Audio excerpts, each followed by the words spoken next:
ده روبرت، راجل أمريكي في الخمسينات، مراته متوفية وعايش لوحده، وبتبقى حياته شكلها طبيعي جدا بالنسبة لشخص في سنه لغاية ما بنفهم هو مين بالظبط.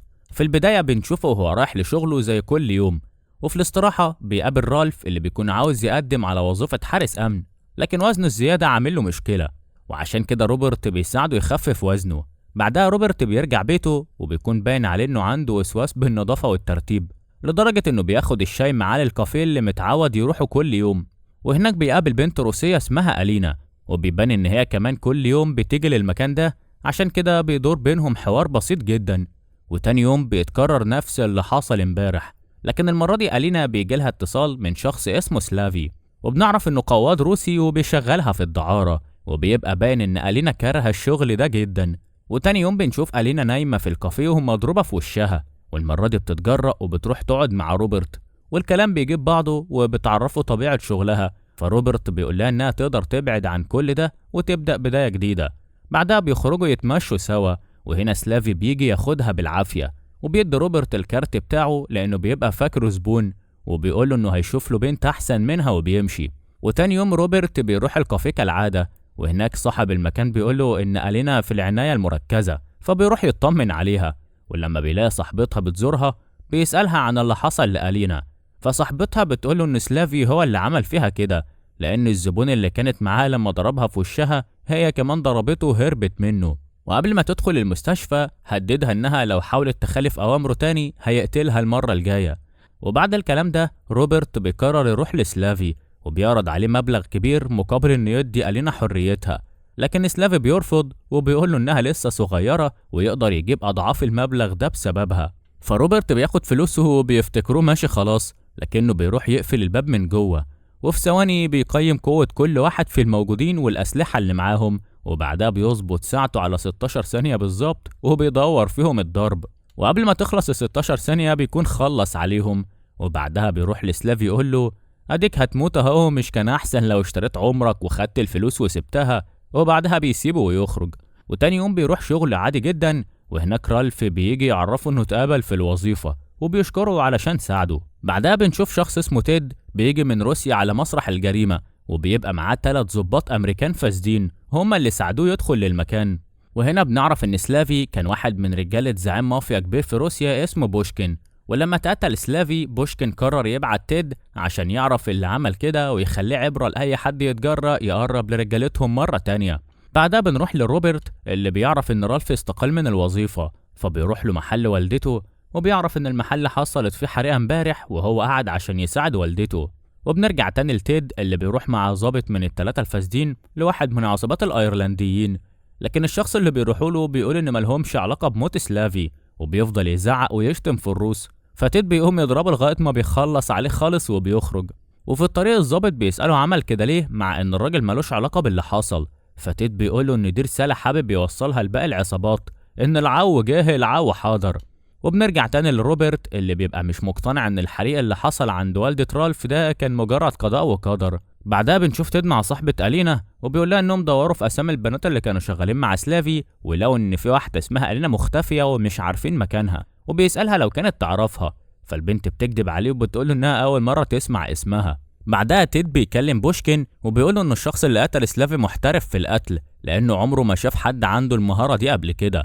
فبوشكين بيقوله انه لازم يلاقيه في اسرع وقت قبل عملية تسليم المليون برميل اللي هتتم خلال كام يوم.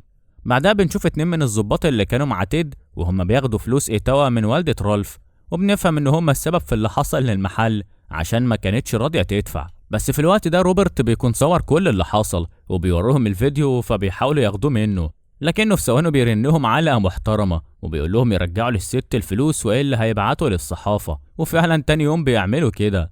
بعدها بنشوف تيد عند صاحبة ألينا وبيقول لها انه كشف كدبها عليه، فالبنت بتنهار وبتحكي له كل حاجة، وبتقول له انها قابلت شخص اسمر في المستشفى مواصفاته كذا كذا لكنها ما عرفتش اسمه، وان صاحبتها خرجت من المستشفى وما تعرفش هي راحت فين من ساعتها.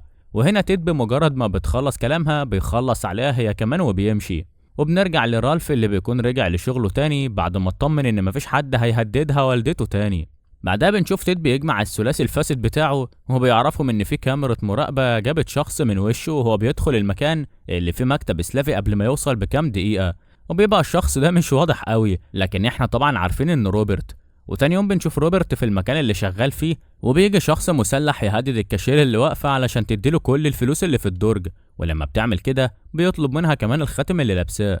فالست بتعيط وبتقول انها ورثته عن امها. وهنا روبرت بيبدأ يقيم الوضع ده عشان يتعامل، بس فجأة بيدخل اطفال للمكان، فبيقول للست تديله الخاتم وتخليه يمشي. واول ما البلطجي بيخرج روبرت بياخد نمرة عربيته، وبعدها بيدخل ياخد شاكوش ويخرج.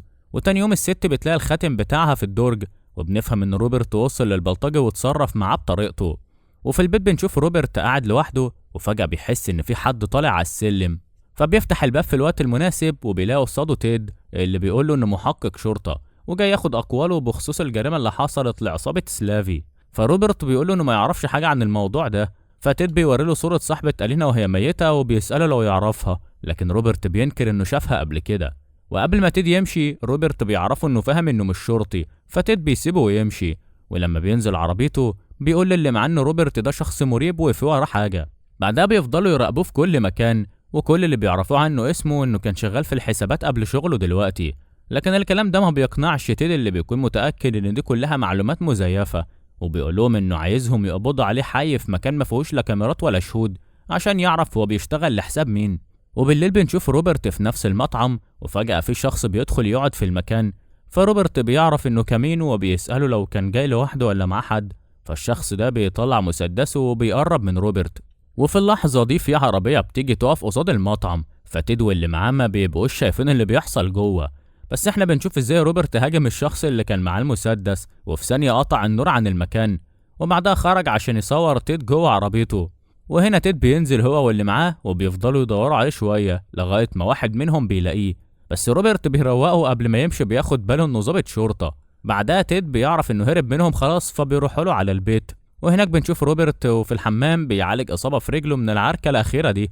وهنا تيد ورجالته بيجوا من بره وبيفتحوا عليه الباب، لكنهم مش بيلاقوه، وبنعرف انه هرب من المكان بسرعة ونظف مكانه كمان. فبيفضلوا يدوروا عليه في الشقة ويفتشوا المكان، وكل ده روبرت بيكون شايفه لأنه مركب كاميرات في كل مكان. وهنا هما بيكونوا اكتشفوا انه كان حاجز تذكرة للمكسيك، فبيفتكروه مسافر وهيهرب منهم. وفي اللحظة دي تيد بياخد باله ان روبرت بيصورهم كل ده، فبيقول لهم هما التلاتة يجيبوا الليلة دي والا هيجيب ناس غيرهم تقوم بالمهمة دي. وتاني يوم بنشوف روبرت بيروح لواحدة اسمها سوزان، وبنعرف انها كانت شغالة في المخابرات الأمريكية، وبيطلب منها تعرف له كل حاجة عن تيد. بعدها بنشوفه هو قاعد مع جوزها، وبنعرف ان روبرت هو كمان كان عميل سر في المخابرات الأمريكية، وانه خلاهم كلهم يفتكروا انه مات في سيارة مفخخة عشان يبعد عن شغلهم ويعيش حياة هادية مع نفسه. وفي اللحظة دي سوزان بترجع ومعاها كل البيانات اللي روبرت محتاجها، وبتعرفوا ان سلافي ما كانش مجرد قوات بس، ده كان من اهم رجالة بوشكين في امريكا، وبيدير معظم اعماله المشبوهة في السلاح والعملة والمخدرات والوقود. كمان بتعرفوا ان تيد يبقى من اخطر رجال بوشكين، وانه كان ضابط سري مهم قبل انهيار الاتحاد السوفيتي. اما الضباط التلاتة اللي شغالين معاه فهو قتل 2 منهم امبارح بطريقة بشعة لانهم فشلوا يلاقوا روبرت، والتالت بتاعهم اللي اسمه فرانك زمانه مستخبي عشان عارف ان الدور جاي عليه. بعدها سوزان بتسأله عن البنت اللي ورط نفسه بسببها مع مافيا بالخطورة دي، فبيقول لها انها صعبت عليه وحب يساعدها. وبنعرف من كلامهم ان روبرت من ساعة موت مراته وهو وعدها يبعد تماما عن شغلهم ده، لكنه دلوقتي قرر يوقع عصابة بوشكين وينظف البلد من فسادهم. بعد كده بنروح للضابط التالت فرانك اللي بيبقى حابس نفسه جوه بيت كده ومرعوب، وفجأة بيسمع صوت انذار عربيته، فبيخرج يشوفها، وساعتها بيلاقي روبرت بيزقه جوها وبيكلبشه، وبعدها بيقفل عليه الإزاز وبيطلع موصل خرطوم غاز جوه العربية. فبيبدأ فرانك يتخنق، وهنا روبرت بيفتح له وبيطلب منه يعرفه كل حاجة عن شغله مع بوشكين. ولما فرانك بيرفض روبرت بيقفل عليه وبيسيبه يفرفر شوية وبيخرج. بعدها بنشوف فرانك بياخد روبرت للمكان اللي عصابة بوشكين بتخزن فيه فلوس الصفقات المشبوهة، وهناك بيقابله واحد اسمه أندرو. ففرانك بيطلب منه ياخد الناس اللي معاه ويخرجوا لأن الحكومة جاية دلوقتي، لكنه بيتنح معاهم. فروبرت بياخد منه المسدس وبيتعامل، وبعدها بيمشي الستات اللي كانوا بيعدوا الفلوس وبيديهم منها كمان قبل ما يمشوا. ولما بيخلص بيكلم فرانك وبيقنعه يعمل حاجة صح لأنه كده كده تيد مش هيسيبه في حاله. ففرانك بيديه مفتاح خزنة فيها فلاشة عليها كل مصايبهم. بعدها بنشوف الشرطة وهي جاية تقبض على فرانك، وبيدخلوا للمكان اللي فيه الفلوس، ودي كده بتبقى أول ضربة لبوشكين. بعد كده بنشوف تيد وهو قاعد مع قاتل محترف، وبيطمنه إنه هيجيب له راس روبرت في أقرب وقت. وبعد كده بيستأذنوا يقوموا يروح الحمام. وهنا روبرت بيجي ومعاه نضارة القاتل وهي عليها دم، وبيبدأ يحكي لتيد إنه عارف كل حاجة عنه من أيام ما كان طفل في الملجأ لحد ما قتل الناس اللي اتبنوه. محدش عارف إنه هو اللي عمل كده لغاية ما بقى دراع بوشكن اليمين. وبعدها بيسيب له رقمه وبيقول له يفكر تاني وهو ورط نفسه مع مين ويكلمه لو قرر يرجع عن اللي بيعمله. وفي البيت بنشوف كل معلومات الشغل القذر بتاع عصابة بوشكين اللي على فلاشة فرانك، وبعدها روبرت بيبعتها للمخابرات من عنوان بريد مجهول. بعد كده بيروح لمكان براميل الوقود اللي كان هيتم فيها صفقة بوشكن الأخيرة وبيفجر كل البراميل. فبوشكن بيكلم تيد وبيعرفوا إن لو مخلصش من روبرت فورا أحسن له ما يرجعش. وهنا روبرت بيجيله اتصال من تيد بيعرفوا فيه إنه خطف رالف وأربعة من اللي شغالين معاه وهيقتلهم خلال 30 دقيقة لو ما جاش قدامه حالا. وفعلا فرانك بيتحرك وبيقدروا يحددوا مكان الأتوبيس اللي جاي فيه من خلال تليفونه. ولما الأتوبيس بيقرب منهم بيكتشفوا إنه مش موجود وتليفونه بس اللي هناك. فتيد بيفهم إنه بيلعب بيهم وبيطلب من 2 من رجالته يقتلوا واحد من الرهاين.